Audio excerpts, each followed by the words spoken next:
ناظرین کرام، السلام علیکم ورحمۃ اللہ وبرکاتہ۔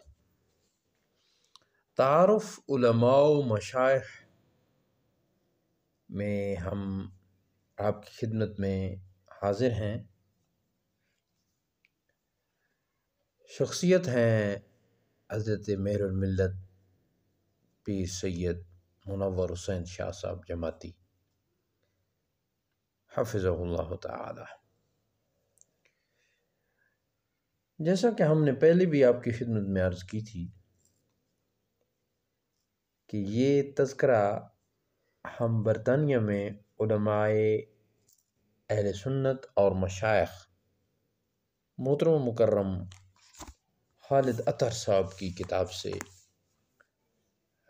آپ کی خدمت میں پیش کر رہے ہیں۔ تو پیر سید منور حسین شاہ صاحب کی حیات و خدمات پر مشتمل یہ چھٹی قسط ہے، اور یہاں پر آخری قسط ہے جو جتنا تذکرہ یہاں موجود ہے اس کی۔ تو یہ ہم جماعتی صاحب، پیر صاحب اور محترم خالد اطہر صاحب کی آپس میں ہونے والی گفتگو آپ کی خدمت میں پیش کر رہے ہیں، سماعت کیجیے۔ برطانیہ میں صوفیاء کے پیغام کو عملی شکل تک پہنچانے کے سلسلے میں گفتگو کرتے ہوئے پیر سید منور حسین شاہ صاحب جماعتی نے فرمایا کہ اس سلسلہ میں حضرت پیر سید جماعت علی شاہ محدث علی پوری رحمۃ اللہ علیہ کی خدمات آب زر سے لکھے جانے کے قابل ہیں۔ آپ نے 1901 میں بادشاہی مسجد لاہور میں انجمن خدام الصوفیہ قائم کی، جس کے اغراض و مقاصد میں سب سے پہلا مقصد اشاعت اسلام و تصوف تھا، جس کے لیے آپ نے 1904 سے ایک رسالہ انوار الصوفیہ لاہور سے جاری کیا۔ میں نے اس انجمن خدام الصوفیہ کو قائم رکھتے ہوئے از سر نو منظم کیا۔ اس کا مرکزی دفتر آستانہ عالیہ علی پور سیداں شریف، نارووال، پاکستان میں ہے، جبکہ دوسرا مرکز یورپ و برطانیہ کے لیے برمنگھم میں ہے۔ تصوف اور روحانیت کا تمام کام انجمن خدام الصوفیہ کے پلیٹ فارم سے ہو رہا ہے۔ اس سلسلے میں ہم نے رسالہ انوار الصوفیہ کا اجراء لاہور سے کیا ہے۔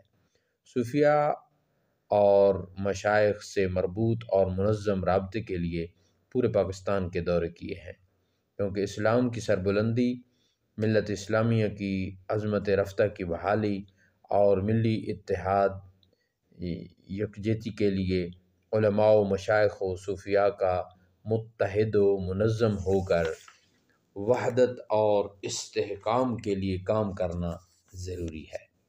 میں نے خاصی جدوجہد کر کے کافی حد تک فضا سازگار کی ہے۔ 27 ستمبر 1994 کی مشائخ کانفرنس بھی اسی سلسلے کی کڑی ہے۔ اہل دانش و فکر کا کہنا ہے کہ بنارس سنی کانفرنس کے بعد اتنی منظم، ہمہ گیر اور نتائج کے اعتبار سے کامیاب کانفرنس آج تک نہیں ہوئی۔ میں نے اس سلسلہ میں تحقیقی و تحریری کام شروع کر رکھا ہے، جس کے نتیجہ میں کولمبیا یونیورسٹی امریکہ سے شائع ہونے والی کتاب میں ڈاکٹر این میری شمل کا تقریباً 40 صفحات پر مشتمل مضمون امیر ملت اور تصوف کے موضوع پر شائع ہوا ہے۔ اس کے علاوہ برطانیہ سے انگلش میں شائع ہونے والی کتاب میں بھی امیر ملت پر 42 صفحات پر مشتمل مضمون شامل ہے۔ آخر میں آپ نے فرمایا کہ میری زندگی کا ایک ایک لمحہ خدمت اسلام اور خدمت خلق کے لیے وقف ہے۔ غریبوں سے ہمدردی، محتاجوں کی دستگیری اور مظلوموں کی داد رسی میرا مشن ہے، اور میں اپنے جد امجد امیر ملت کے نقش قدم پر چلتے ہوئے دینی، مذہبی، قومی، سیاسی، ملی، ملکی اور روحانی خدمات سر انجام دینا چاہتا ہوں۔ میری خواہش ہے کہ اس میں محمد سے اجالا ہو اور حق و صداقت کا بول بالا ہو۔ اسی پاکیزہ مقصد کے لیے میں نے اپنی زندگی وقف کر رکھی ہے۔ برطانیہ میں مساجد کے حوالے سے گفتگو کرتے ہوئے سید منور حسین شاہ صاحب نے فرمایا کہ ان مساجد میں انتشار و اختلافات کی مختلف وجوہات ہیں، جن میں مسلکی اختلافات بھی اہم وجہ ہیں، لیکن بنیادی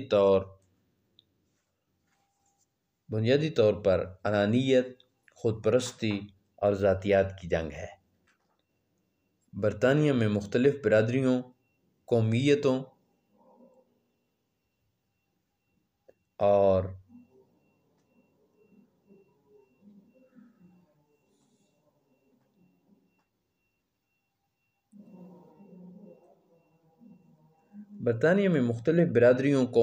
اور علاقوں کے نمائندے ہیں جو مساجد پر اپنا اپنا کنٹرول چاہتے ہیں۔ وہاں چونکہ سماجی، قومی اور دینی سرگرمیوں کا مرکز و محور مسجد ہی ہے، اس لیے ہر علاقے، برادری اور قوم کے افراد اس کا کنٹرول حاصل کرنے کے لیے سرگرم عمل رہتے ہیں۔ جب کوئی شخص مسجد کمیٹی کا صدر یا سیکرٹری بن جاتا ہے تو وہ خود کو معاشرے کا برتر فرد گرداننے لگتا ہے۔